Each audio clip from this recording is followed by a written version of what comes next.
How's it going, guys? And welcome to a first look of the Xbox One version of Armello.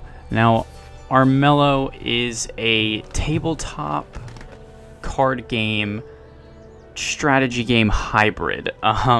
It's basically if animals with swords replaced every character in Game of Thrones. This is a very high quality game made by League of Geeks, their debut game. It's been getting praise and awards since 2013, but that's obviously for the PC version.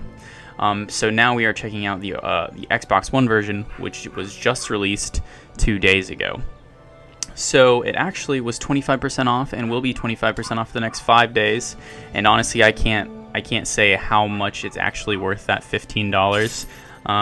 I think I would pay upwards of $30 to $40 for this game.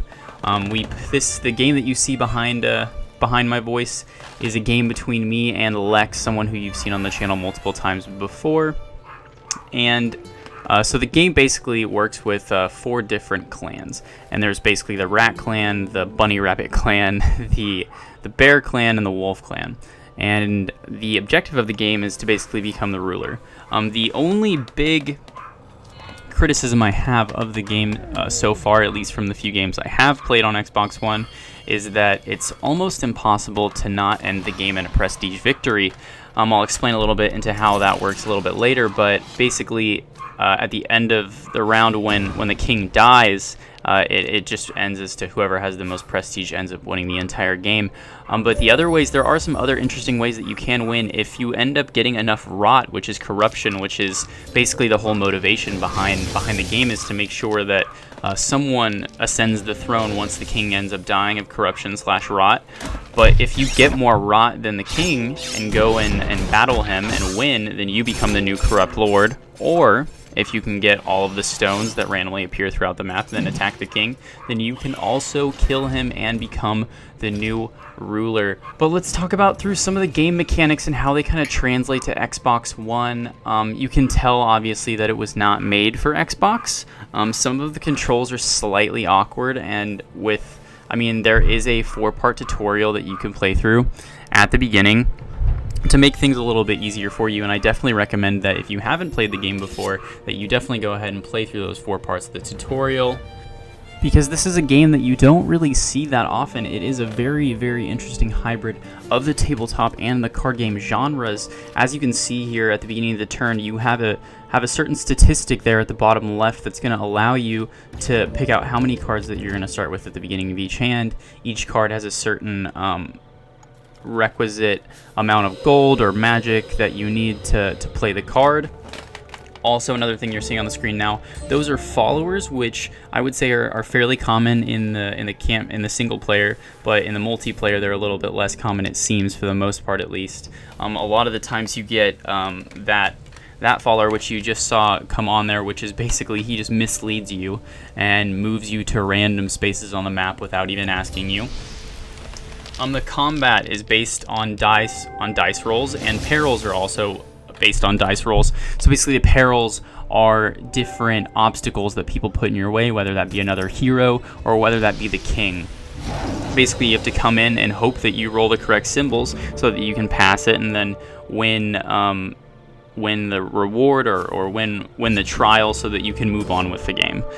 Now, combat is very unique as well. Going in, it brings in the different special class bonuses that you get, like some certain classes, or some certain characters, I should say, get bonuses during the day, get bonuses during the night, but then some other people's characters' bonuses might not have anything to do with combat.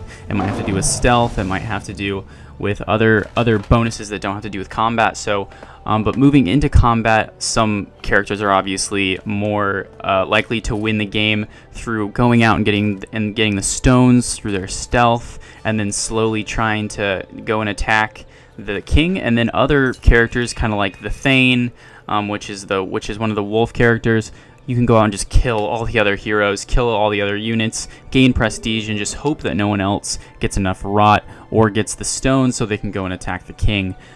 This game is really, really good, I've got to say, for the most part. Of course, obviously, other than the end game, which we did notice, even the person I was playing with at the end of the game, when I ended up winning through prestige, he was like, "Wow, it's over." But then at the same time, he also said the games do take a little bit long because you do have to wait for every single player to move through, and between drawing cards, between moving, between fighting, between encountering perils, it does seem to take quite a long time. So you should treat this game not like one that you can kind of just jump into and just play a quick 10 or 15 minute match, because honestly, to make it through a full game, it will take 20 to 30 to 45 minutes depending on how good the other players are, how quickly they know how to move. But if you're playing with people that haven't played before, it will take quite a while. But the game does look pretty good on Xbox One. I know obviously the PC version is going to look a lot better, but it did translate pretty well.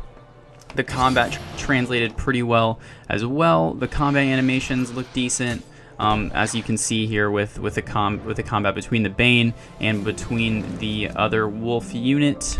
But of course, we can't mention this game without mentioning our good friend Alex Kane, who obviously that's how we found out about this game. He was actually one of the lore writers on the game, which you can definitely see in the different quests that you're given at the beginning of each mission. You can see that these people genuinely enjoy these classes, and of course that's why this game has been described as many as a combination of Game of Thrones and Redwall, which obviously he has a big passion for, and he's described himself as kind of the animals with swords guys. So it makes sense that he was involved with the development of Armello. But the whole team seems to really enjoy this game, as I said, it being given recognition up to 3 years ago, and now it's finally come to Xbox One, which we're so happy about, because hopefully it'll get even more exposure given to a bigger crowd. But we're going to go ahead and skip forward and fast forward a little bit here till the end of the game. This game actually ended up taking 45 minutes to complete, with me playing as Mercurio, one of my least favorite characters, being the Prestige winner. But at $15 on the Xbox One, with you having to spend $60 on a game like No Man's Sky, which was overall pretty disappointing, a game like Armello is definitely going to keep you engaged for many hours. It should definitely keep you interested, and they just added 4 new heroes and 4 new rings to the game mode if you want to go ahead and pick up that DLC as well. But it's been really fun getting to play with this game, getting to know the personality of the team that developed it. And yeah, fortunately I was able to pick up the win here, as you can see. Of course, my compatriot Lex not being too happy about that one. He got a couple of unlucky rolls throughout the game, losing a couple battles to Banes, losing out on some of his prestige. But with 5 prestige, I felt like that was a pretty low amount to win with. As I saw before, I saw someone winning with 11 prestige. So obviously not the most competitive game or the highest of quality of game. But I'm glad that you guys were able to stick around to watch the whole episode today. If you have, as you see there, my first achievement for winning online.